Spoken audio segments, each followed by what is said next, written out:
The wait is over and the moment is finally upon us. Blizzard has broken their silence around the WoW Classic Hardcore rule set and has given us a first look into their vision of this popular player-made game mode. Alongside this, the PTR servers to test all of the various points we will go over today are now active. They are currently capped at level 30 and may be extended to later levels at a future date. I'm just assuming that though. As we are at a PTR stage, this is the time for feedback based upon everything that Blizzard has so far confirmed. Alongside Blizzard's official news posts, there were also 4 interviews done by Scotty J, Sarth, Apricat and Josh from Countdown. All of them are linked below if you want to check any of them out firsthand. Hopefully I do manage to cover everything here though, because there was a ton of information dropped. Today we're going to cover all the news and get through the vast majority of the questions you have about these servers, and after that we can talk a little bit about the positives and negatives of the decisions made, as well as a bit of feedback from my point of view.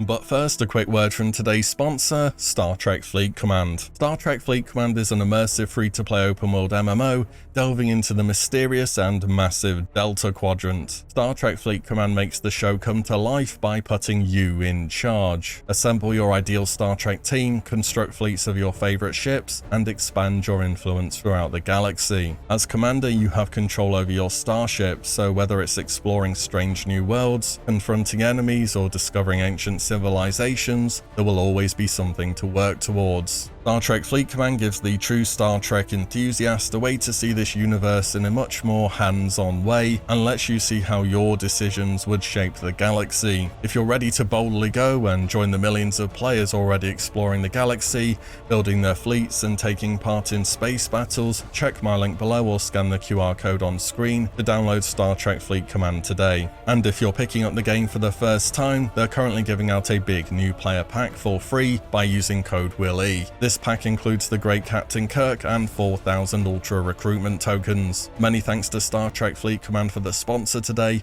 Let's get back to WoW. So let's start with death mechanics. The big question first, what happens if you die?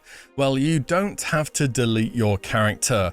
In fact, on Blizzard's hardcore servers, there are reasons to linger in the afterlife. Whilst you, of course, will not be able to resurrect, you will persist in the game as a ghost to facilitate communication between your fellow ghosts and to enable the transfer of things such as guild ownership. And as a huge added benefit, any character on a hardcore realm that dies will be able to take a free character transfer to a WoW Classic era server. From there you will be able to resurrect and carry on playing as normal. So if character attachments seem like a deal breaker, well, you don't permanently lose anything on Blizzard's realms unless you decide otherwise. And as very much expected, Blizzard will not be hosting any kind of appeal system or restoring characters under any circumstance at all. So if your character dies, that is it for your hardcore journey. On the hardcore realms, there will be no restrictions when it comes to grouping or trading in the open world. You will be able to use the auction house and mailbox, trade between any player of any level, form and drop groups for elite quests or name mobs, and so on. In dungeons, however, grouping works a little bit differently. First of all dungeons will be on a 24-hour lockout, which will be very similar to the heroic dungeon system that is found in either the Burning Crusade or Wrath of the Lich King. This has been done so excessive dungeon grinding to replace open world leveling isn't a thing. So if you end up really wanting a corpse maker on your warrior, for example, before you carry on leveling, you can certainly do that, but it might take you a few days to get it.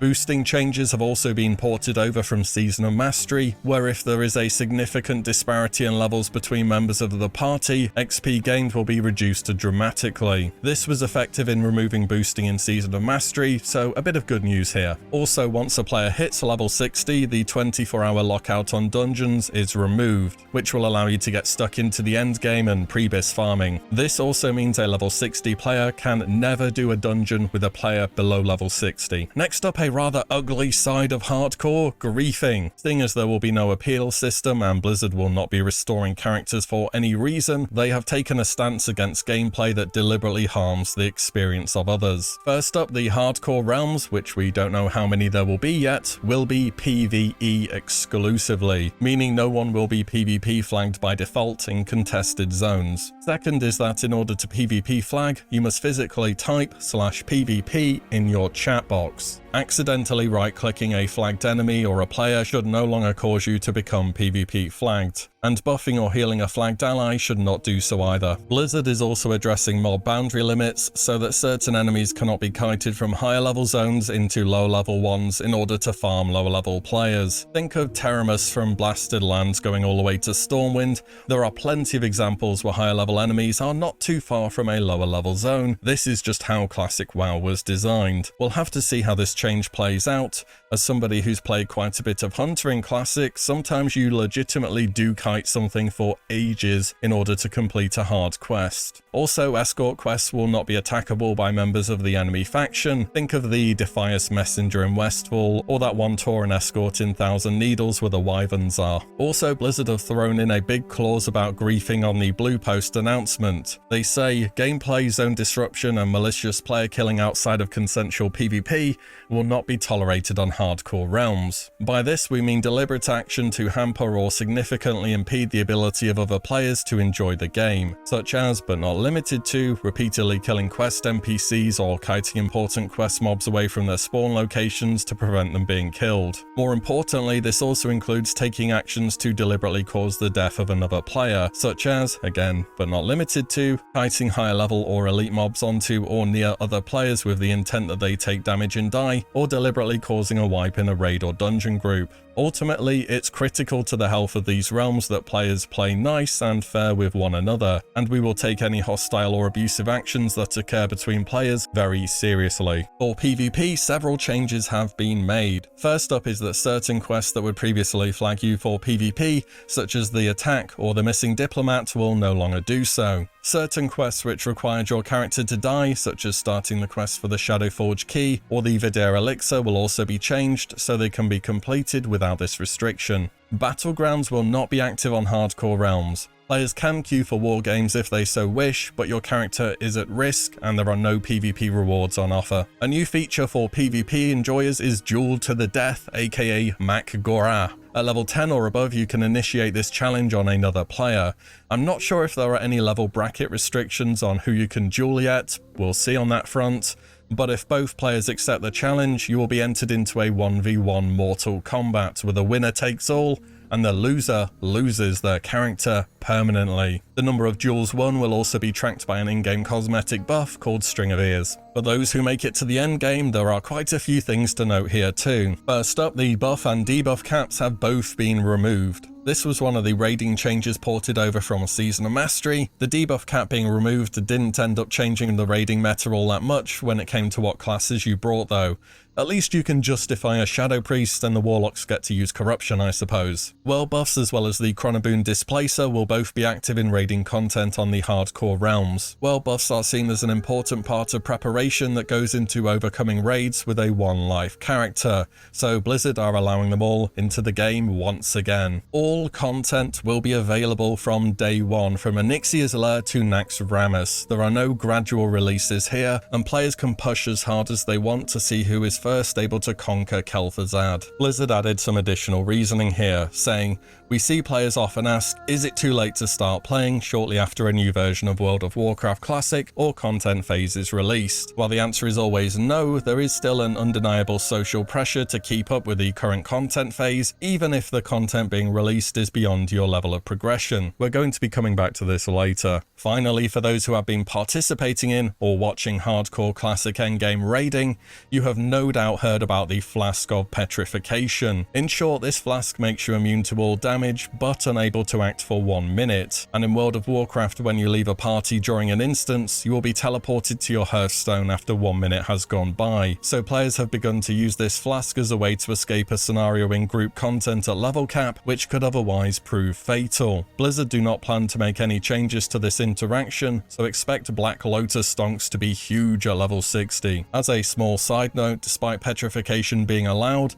the Paladin's ability to bubble Hearth is being disabled. Paladins will not be able to activate their Hearthstone whilst Divine Shield is active on hardcore realms. Blizzard are also actively working on failsafes for issues that could have previously happened during Classic. The swimming bug where you get disconnected should have already been fixed at this point, and the flight path disconnect bug is also being looked at, so players do not lose their character to this. There will also be guild-wide announcements for when a player dies. This was a really fun thing about the add-on, so I'm happy to see that stay. On top of that, when a level 60 dies, there will be a server-wide announcement. So I believe that is everything. Let's go into some thoughts about this all. Overall, if it works how it's being set out, there's a lot of things to really like here. There's been thought put into unfair ways to lose your character through flagging or possibly gameplay bugs. Makarad does seem fun, but I mean, classic PvP is just hilariously unbalanced. I don't know who's going to do this when you can't see your opponent's inventory, but I imagine it will make for some good content. The PvP changes seem fine too. The game mode was never really about PvP. I'm a big fan of the dungeon lockouts. I think 24 hours is fine. I wasn't opposed to just having one dungeon run per character, but I realized a while ago this wasn't something Blizzard were ever going to do logistically. The ability to transfer your character to a normal era realm is just such a big deal. If there was any worry about losing progress, well, technically you don't.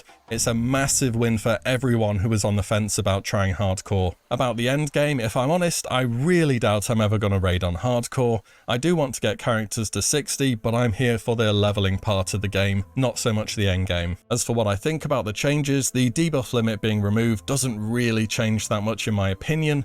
Removing the buff limit is a much bigger deal because Season of Mastery didn't have world buffs and now classic hardcore servers do, and with world buffs you can easily cap out buffs. World buffs themselves I think are fine for hardcore. You want to stack things in your favor. This is what the game mode is all about.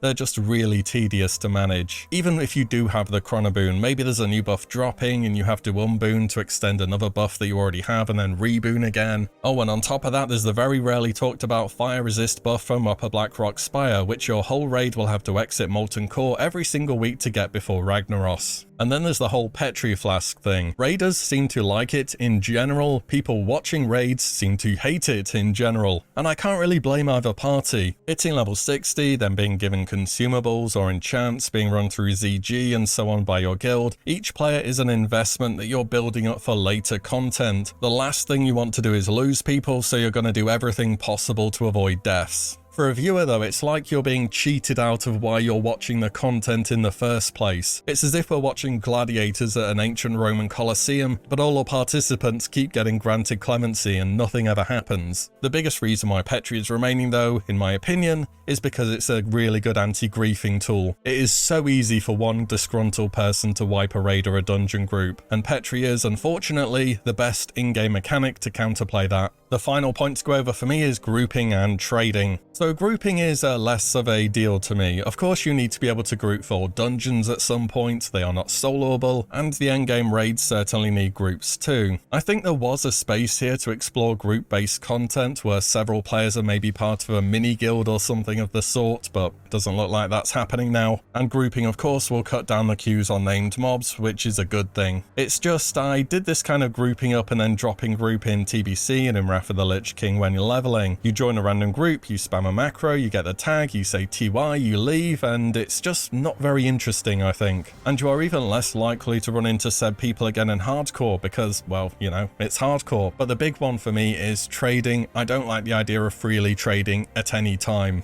I'm going to bring up this bit of a blue post again where Blizzard talk about players often feeling as though they are behind and asking whether it's too late for them to rejoin the game. If you have trading, after not too long it will feel as though you are behind, because you will be behind.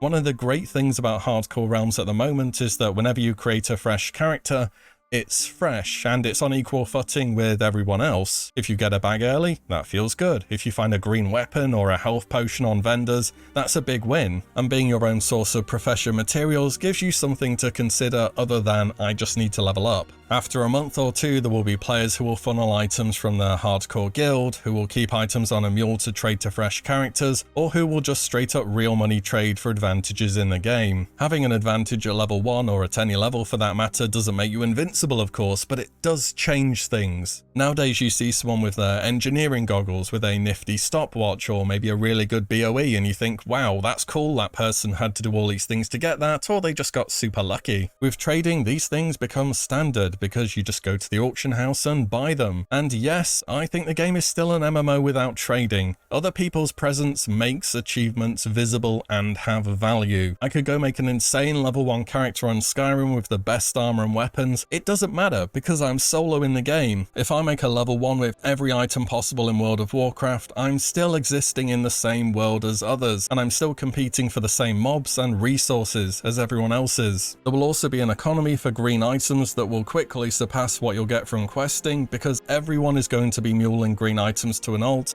and then throwing them on the auction house. It will be packed with gear in absolutely no time. Trading also means welcome back bots, and the price of gold will be incredibly high if the demand on other versions of the game is anything to go by. Where a player can get impatient, take risks and so on, a bot is not going to have any problem grinding green mobs in the middle of nowhere for 100 hours. Botters have had since 2019 Classic to get them working, now they just have to get them hardcore safe. I think trading a 10 game is fine because in order to continue with the content it becomes much more of a team effort, but before 60 I'd rather have a bit more restrictions to it. And I know I could just go back to using the add-on, and I think there are a group of people who will do exactly that, but these are the official servers, it's a chance to ask for something different, it's on the PTR at the moment, so that's just what I'm gonna do. You remember the NPCs that gave out the Soul of Iron buff during Season of Mastery? What if they could be talked to enable some kind of solo self-found mode within the game, where you are now a self-sufficient character? Roughly speaking, this would involve no trading, mail, or use of the auction house. Dungeons and grouping are a little more complicated. Again, personally, I would have been fine with 1 dungeon per character, but Blizzard isn't going to do that.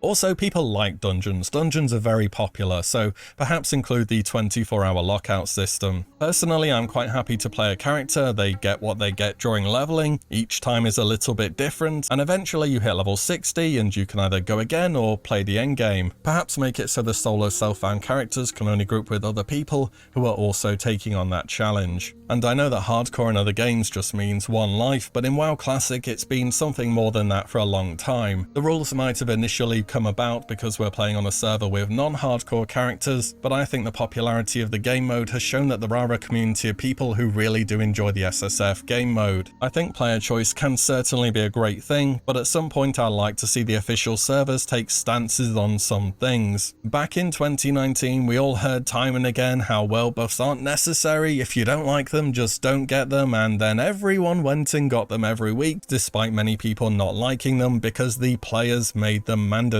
Part of what a game developer does is deciding what they do and don't want in the game on behalf of the players, because the players will always seek the path of least resistance, and when your character has 1 life, players are going to be even more min-maxy than usual. Overall though, it is really positive, don't get me wrong. I just hope that the SSF enjoyers, which are the bulk of the players going again on the hardcore servers right now, and who have been for a long time, can have their voices heard. That's about everything. Let me know your thoughts on the video. Anything I missed out, do drop it down below. And as always, thank you all so much for watching and listening in, and I'll see you all in the next one very soon.